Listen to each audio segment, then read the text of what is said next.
Hey everybody, this is Dark Side Elite here, and this has been a while since I've done one of these. I said I was gonna do it, but there are a little bit of a problem. I was not able to actually watch all of Justice Con, and I was able to actually just watch certain people's reactions and some of the interviews. I will get to that next week, and the reason why is I got a vacation from Monday all the way to Sunday, so when probably this Friday today when I get back from work, my day job, me and Hawk are gonna sit down and we're gonna do our Monday podcast. But we're gonna talk a little bit about Justice Con, and it's gonna be a little bit long. We're not gonna make it a tangent filled like we did last week. We're gonna be very on point about a lot of the stuff they were talking about. I'm gonna pull up a lot of clips, and hopefully Hawk will do the same thing, and he's gonna watch it on his end, and we're gonna talk a little bit about it because there are some things that they were talking about, and a lot of people were talking about the fact that it wasn't as impact filled as they expected it to be. Then I'm gonna take it as negative. I'm gonna say, oh, whoa, this must be they must have had a lot of information due to the fact that again a lot of people don't remember a lot of things that happened over the course of of our fight for this cut. So I watched a little bit of one panel, and they were doing an interview with Zack Snyder, and it was three ladies, and they were talking to Zack and everything about the Justice League. And even he forgot about when he made the finish of his cut. And I had a feeling that around February to April, the that time when he was the whole definition of when Joss Whedon came on board, I had a feeling that he must have finished his cut. He must have finished it, and he said that it was in February of 2017 and he finished his cut. So I'm going to talk to Hawk about that, and we're going to discuss that a little bit. But I'm going to really emphasize that I want to make this a little bit longer, due to the fact that this is a big con for a lot of us who want this cut. And Justice Con is supposed to be WB's way of saying, hey, this is coming out, this is our apology, and this is how we're going to do it. So for them to do that and make it so all about the Justice League, talking to all the people that were involved, there's some on there from Fabian Wagner, Ray Porter. And if you know who Ray Porter is the guy that actually Zack chose to play as Darkseid. Ray Fisher, even Jay Oliva. So this must be huge, and I want to hear what they're talking about, and especially some of the questions that they were presenting. Now, what do I think of the fact that he showed the black suit Superman? Um, in my personal opinion, this is my personal opinion. I think he should have redo it and let Henry be with long hair and a goatee. Let it show that he was still growing. Like his skin was, I mean, that his hair was still growing and his body was not decaying at that time. So when they meet up with him, he has long hair, he has the goatee and everything. That would be cool. And then they show him in the black suit. That means that he's still not there just yet. He's not Superman just yet. And then I would say at the very end when it shows him pulling off the shirt, he still has the kind of the long hair and a little bit of the goatee. Like he has a very trimmed goatee.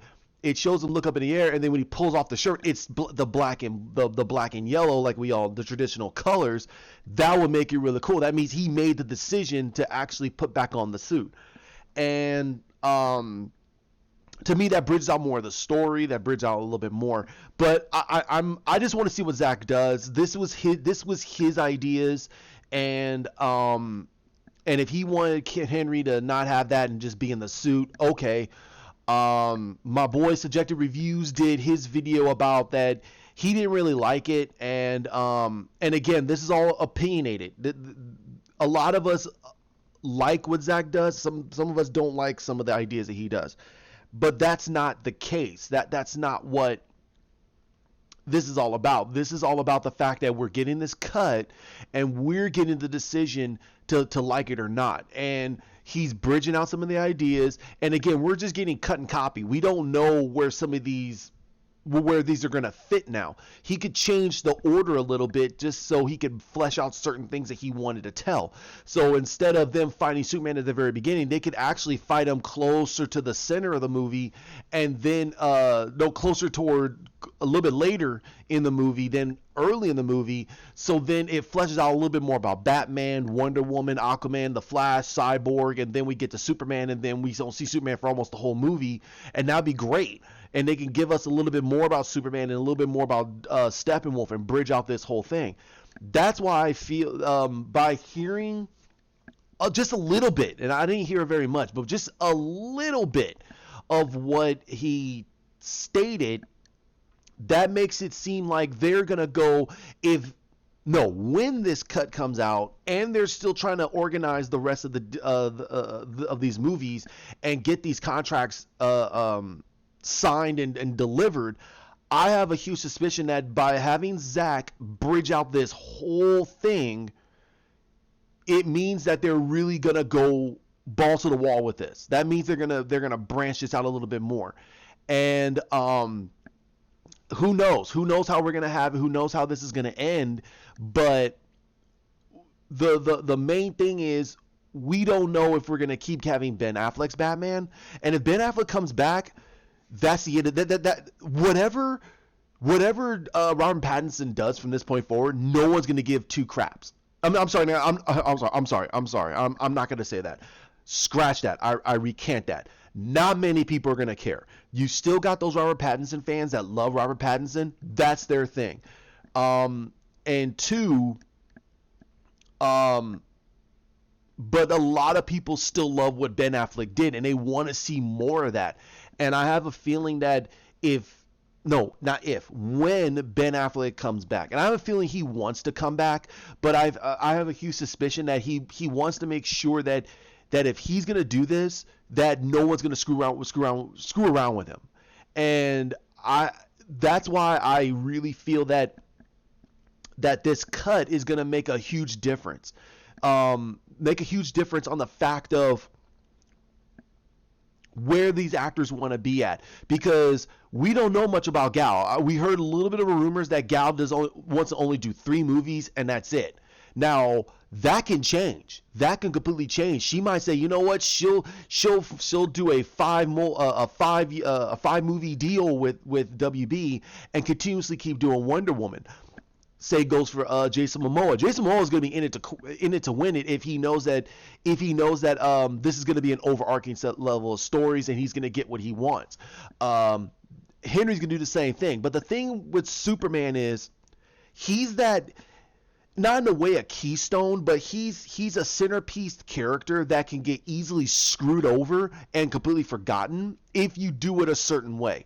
And I think that what Henry is trying to do is he's trying to play the fence. He's trying to play the fence to get the fans to want to come back.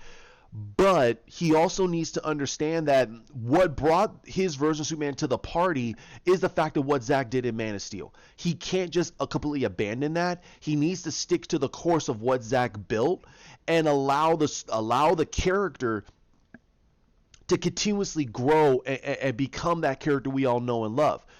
You can't just... In all honesty, you can't just abandon the character and just think that, if it doesn't suit this fans, we need to go back to the classic way of how it's done. No, you can't do that. The people that hold on to Christopher Reeve, either they hold on to Christopher Reeve and just move on with their lives, or at least give some interpretation so people can understand that, hey, this is a growth. This is a growth to the character. And I personally feel that that's what Zack was doing, and people just didn't like it. And they didn't like it because of how Marvel, this is my personal opinion, on how Marvel told their stories.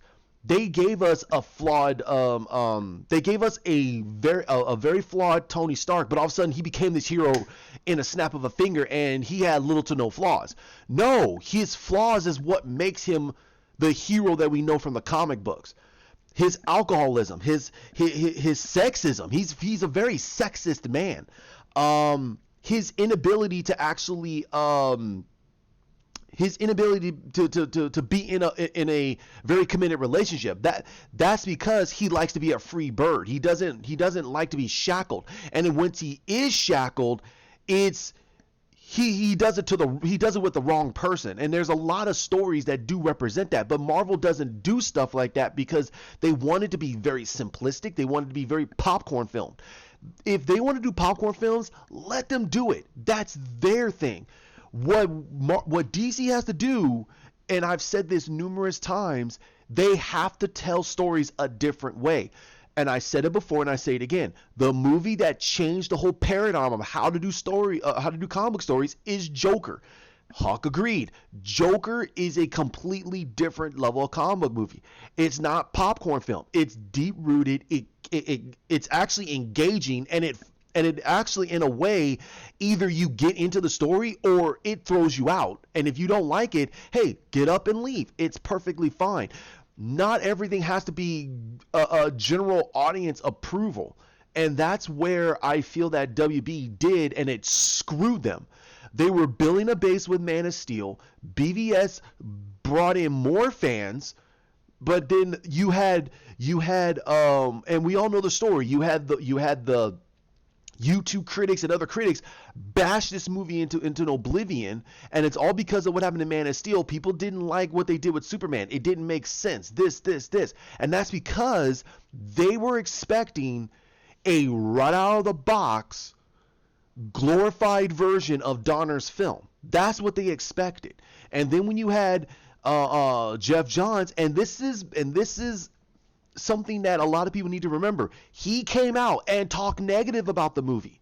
He felt that Zack Snyder did not understand Superman. He did understand Superman. He's a conflicted man who's part of two worlds, where one is alive and one is there in front of him, but he has to become a lesser of himself versus a dead race that's trying to show to him that if this world goes down the same path that we did, it's going to be destroyed. And he has to be the guiding light for that planet.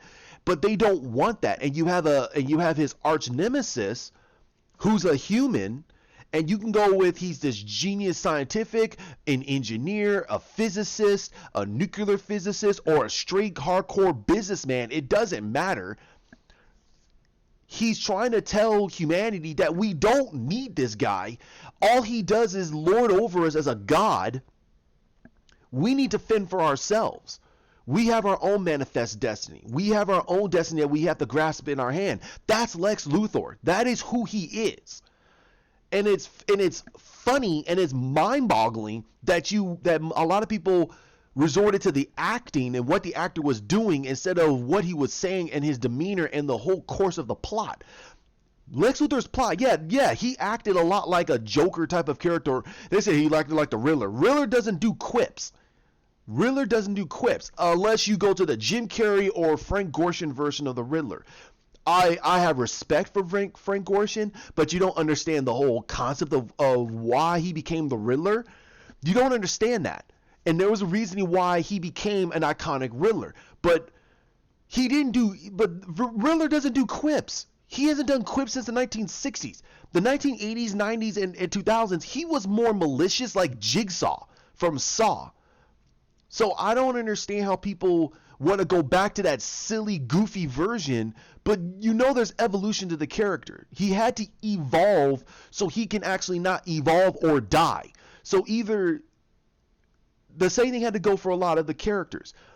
Superman's the same way. I'm not saying for him to abandon his ideologies, but you have to give him some level of humanity and ground him so basically we can see that he understands humanity. Humans are not inherently optimistic people. We're very cynical. We're very sarcastic. We don't look at the guiding light. We actually look at the darker impulses and natures of people to protect ourselves so we can look to the optimism. That's how I see it. That's my defense mechanism. I'm very cynical. I'm very sarcastic, but I do look for the hope. I do look and try to do. I do look good in people. But the thing is, you got to protect yourself because if you're too optimistic, people are going to see you're very naive and they're going to take advantage of you. And you don't want that for a Superman. And that's what happens with Superman because if Superman is very naive, but the world is very very dark and and very impulsive, and they're going to be very manipulative, and also our world is very political right now. It's a very political world because because we look at the darker natures of things, and having a very optimistic Superman is not going to be very helpful. It's going to make you it's going to turn you off. Hence why his Superman was very grounded. He looked at humanity and he did what he had to do, but he did it because he felt it was right. But he didn't do anything like save cats from trees or save an old lady from across the street. We're not talking about that. That type of Superman is gone. It's gone. It's better in a comic book piece of paper. It's not good in live action because that's not a good representative of the world. Marvel, when they were telling more darker stories like Age of Ultron or I hate to say it, but even Dark World and I hate to even say it, Civil War, they were telling darker stories, or even Winter Soldier. Those are dark stories. And those were better representation of the world around us. A very political world, and everybody's out for themselves. But sometimes they'll actually rise up and do something about it. And that's what Superman did. So I have a huge, and I don't want to go off topic. I'm sorry for doing that. But this is going to be relatively short. This is to let you guys know that today, when I get back, I'm going to talk to Hawk later. I'm going to say we're going to do a pretty long one. Probably a little over 2 hours because we got to talk a lot about the the Justice Con. We might make it in two parts. We might just do one recording and then we'll do another recording on one of my the start of my days off.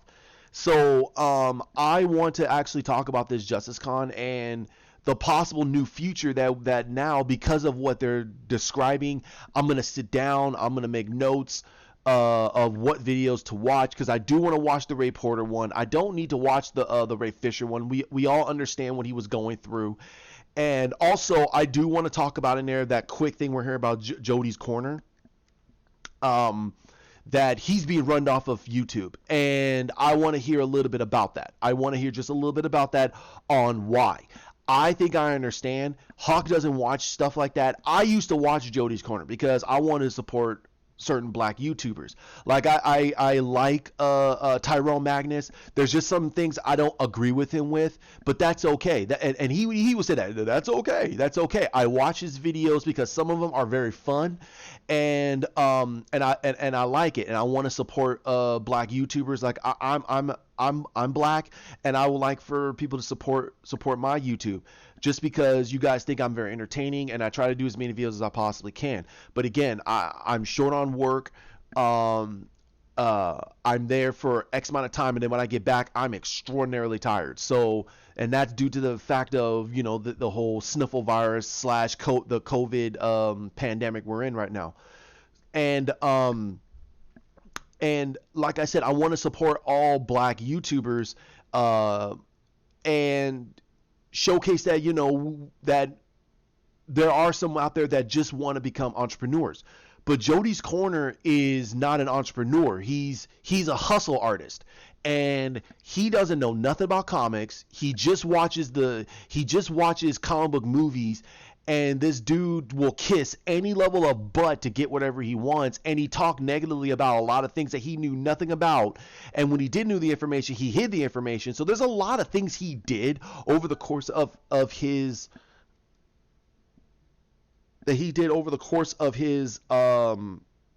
time, and I personally felt that it was time for this guy to go. I really do. I felt that it was time for him to go, and he needs to either reevaluate how he wants to become an entrepreneur, especially if you want to become a critic for movies. And I think it's time that we as YouTube watchers and viewers, we need to stand up.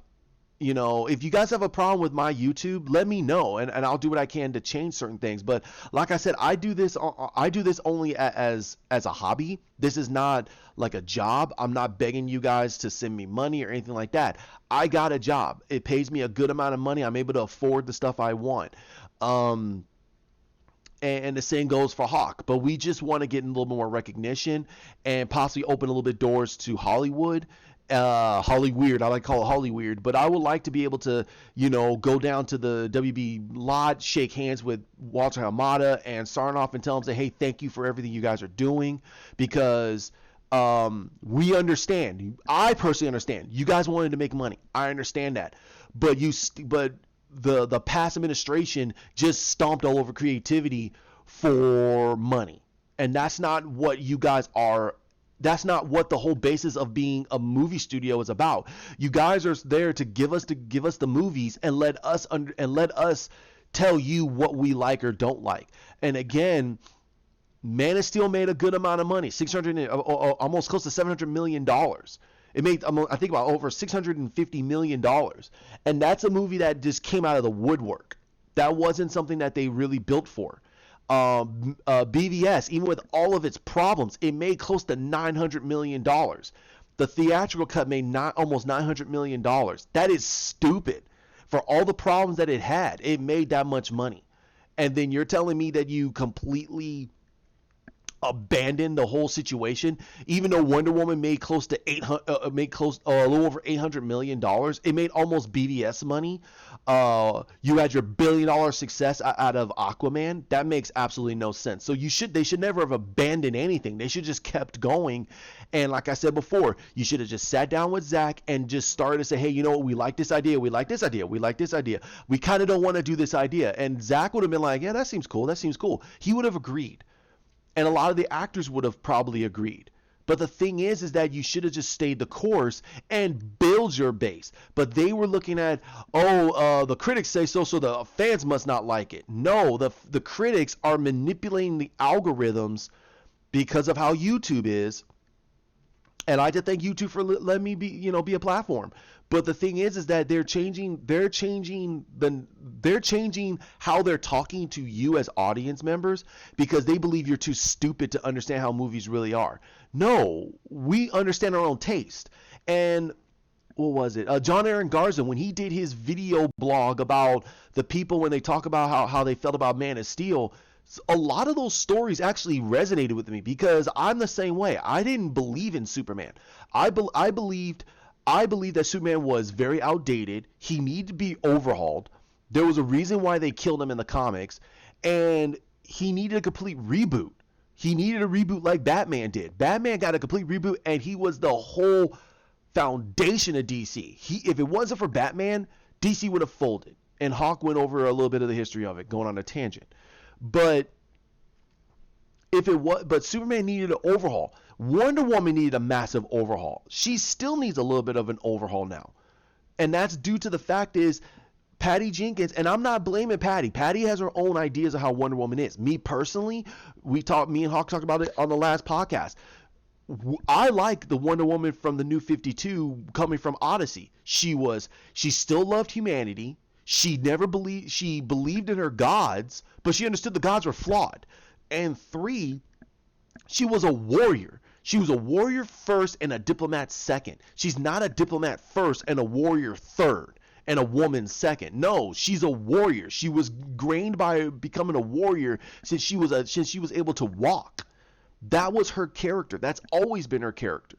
Now, I'm not blaming Patty. I'm not blaming Gal. I'm just saying that that's how I envisioned Wonder Woman. She's beautiful, she's graceful, she's vicious, she's in your face. But the thing is, she understands her limitations and her place.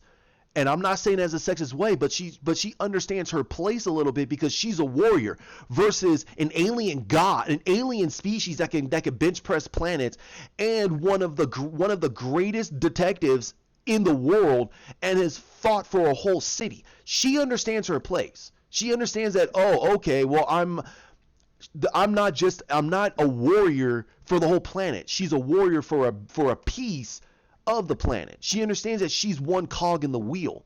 And that's how Batman's always see things. Batman sees it. He is a cog in the wheel, but he's the important cog in the wheel because he gets a lot of things done.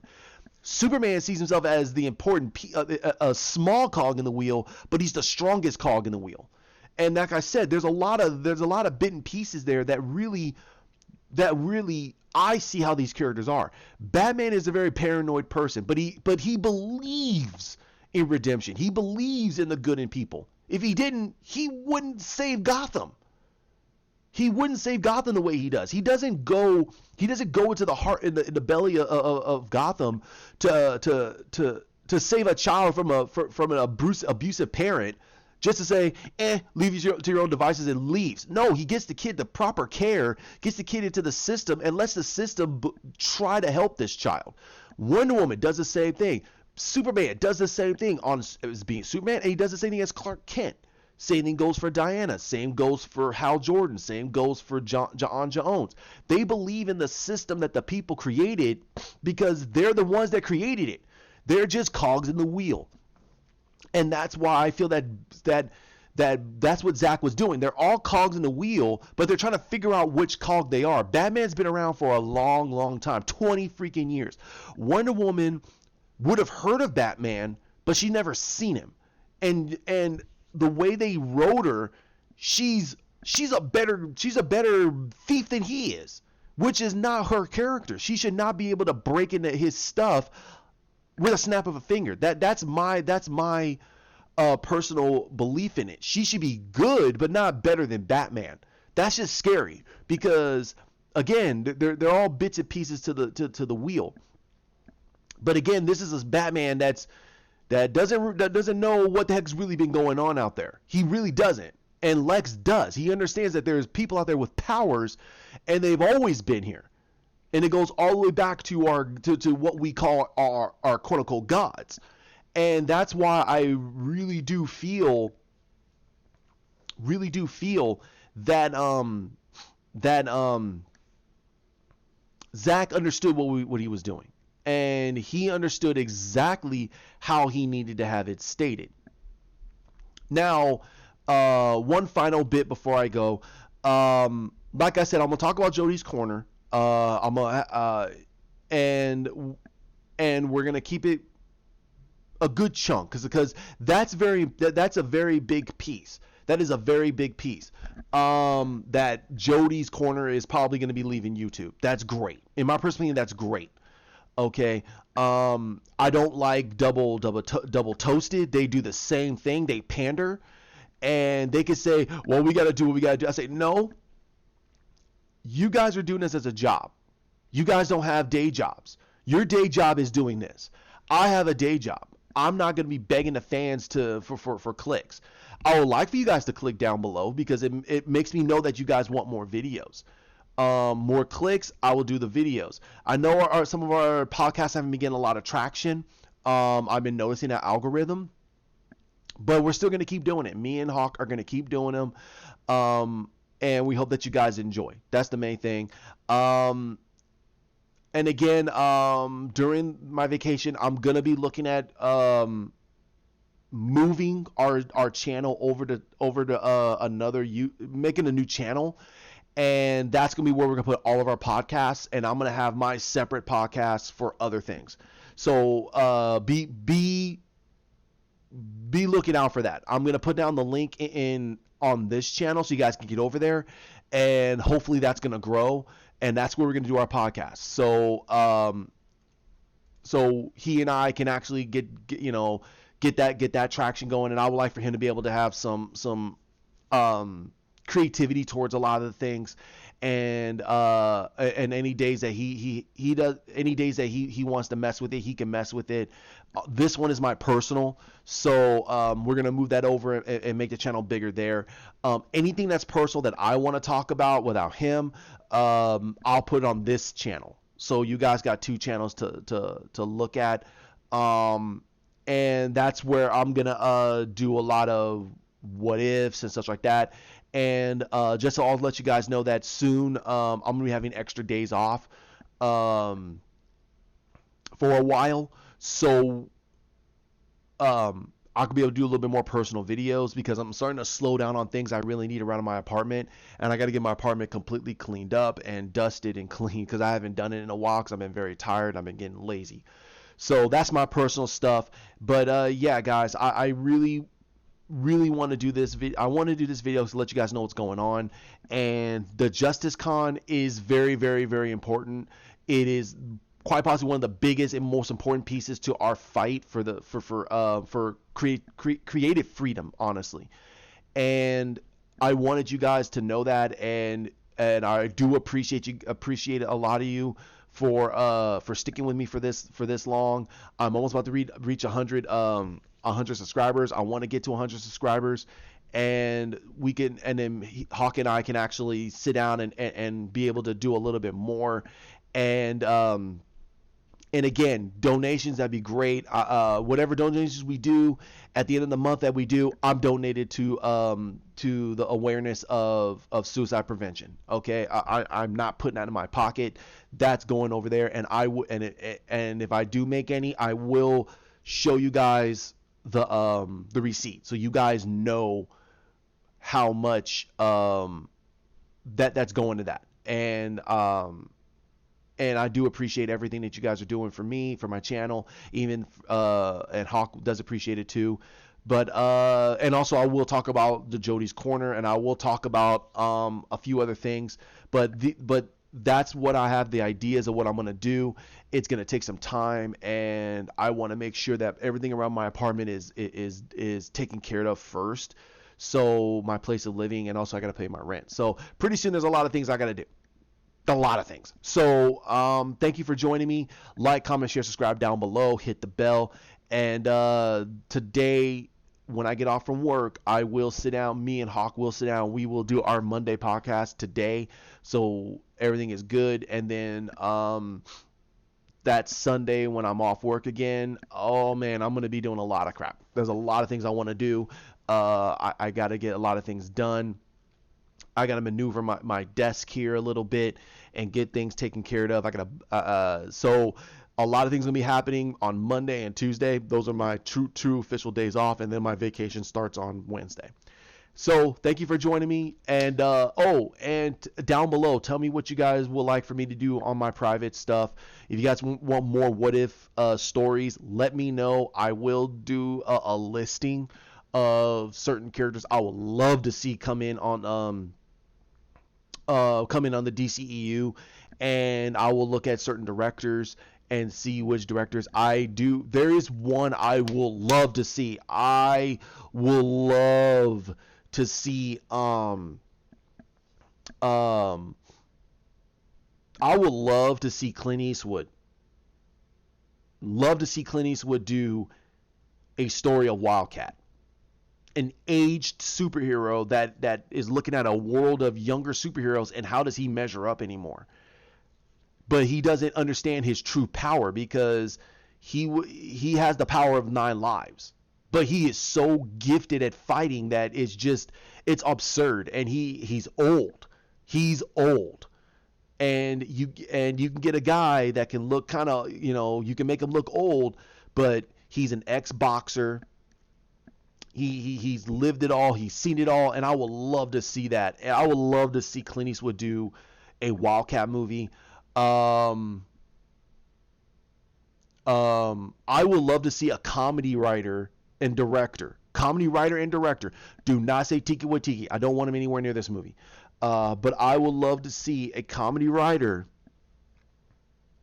do a Blue Beetle Booster Gold. And it's Ted Cord, and leading up to Ted's death, and then we have the new Blue Beetle, Jaime Reyes, as the new Blue Beetle, and now Booster has to see how does he have to fill this hero, and it's a comedy. It's a straight drama comedy, but it's Jaime as a young boy at the age of 16, 17 years old who has these new powers, and he has to deal with the Scarab.